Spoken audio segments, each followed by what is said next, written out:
अस्सलाम वालेकुम। आज हमने चिकन शामी कबाब बनाए हैं। बहुत इजी तरीके से बनाए हैं। आप भी इसी तरह के घर में शामी कबाब आसानी बना सकते हैं। इसके लिए सबसे पहले मैंने प्रेशर लिया है। इसमें मैंने 300 ग्राम चने की दाल ली थी, जिसको मैंने 2 घंटे पहले भिगो के रख दिया था। सबसे पहले हम प्रेशर में चने की दाल डाल लेंगे।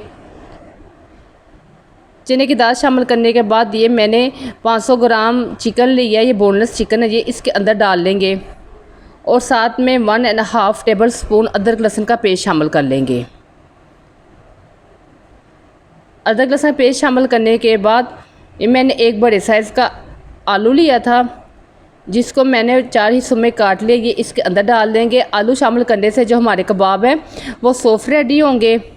और साथ में 1.5 टीस्पून नमक शामिल कर लेंगे, 1 टीस्पून सुरख मिर्च शामिल कर लेंगे, 1 टीस्पून कुटा हुआ खुश्क धनिया शामिल कर लेंगे, 1 टीस्पून कुटा हुआ ज़ीरा शामिल कर लेंगे। ज़ीरा शामिल करने के बाद 1/2 टीस्पून इसमें काली मिर्च का पाउडर शामिल कर लेंगे और साथ में 1 टीस्पून क्रश सुरख मिर्च ये शामिल कर लेंगे। और अब साथ में हम इसमें इतना पानी शामिल करेंगे कि ये जो हमारी चीज़ें हैं बस इसमें पानी में डिप हो जाए। अब यहाँ पर आके हम इसको 10 से 15 मिनट के लिए वेट लगा देंगे।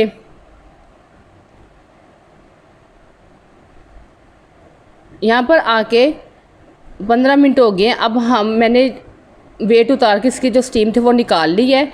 ये देखिए इसका पानी ड्राई हो गया, बस हल्का सा पानी रह गया और जो हमारा चिकन और दाल है वो बिल्कुल ही टेंडर हो चुकी है। अब हम मैशर की मदद से इसको अच्छी तरह से मैश कर लेंगे।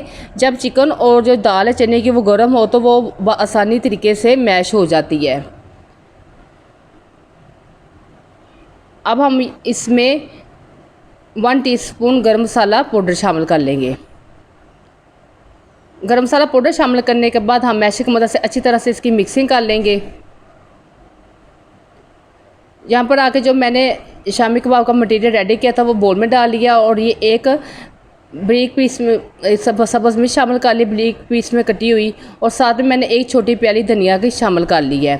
अब मैंने थोड़ा सा मटेरियल लिया है, पहले हम इसको गोल घुमा लेंगे बोल को, फिर हल्का से इसको प्रेस कर लेंगे और ये देखिए कितना अच्छा हमारा जो शामी कबाब है वो रेडी हो गया है। इसी तरह से सारे शामी कबाब हम रेडी कर लेंगे। ये मैंने एक बर्तन लिया है जिसमें हम बस थोड़ा सा कुकिंग ऑयल शामिल करेंगे, क्योंकि हमने सिर्फ शैलो फ्राई करना है, हमने डीप फ्राई नहीं करना, क्योंकि जो हमारा मटेरियल है वो पहले ऑलरेडी ही कुक है। मैंने एक अंडा लिया, इसमें थोड़ी सी काली मिर्च और नमक शामिल कर लिया और इसको अच्छी तरह से हम फेंट लेंगे। ये जो हमने कबाब बनाया था इसके अंदर डिप करेंगे। डिप करने के बाद हम इसको फ्राई करेंगे। इसी तरह से जो हमने सारे कबाब बनाए थे हम पहले अंडे में डिप करेंगे। अंडे में डिप करने के बाद हम इस पैन में डालते जाएंगे। जब इसकी एक साइड कुक हो जाएगी फिर हम इसकी साइड चेंज कर लेंगे। और जितने मेरे लोगों ने चैनल सब्सक्राइब किया उनके सबकी मैं शुक्रगुजार हूँ, क्योंकि जब भी कोई चैनल सब्सक्राइब करता है इससे हमारी हौसला अफजाई होती है। इसी तरह से मैंने जो शामी कबाब थे उनकी एक साइड पहले कुक कर लिया, मैं फिर इनकी साइड चेंज कर लिया। अब मैंने ये सारे डिश आउट कबाब कर लिए हैं।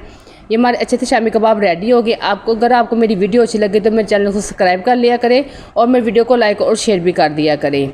अल्लाह हाफिज़।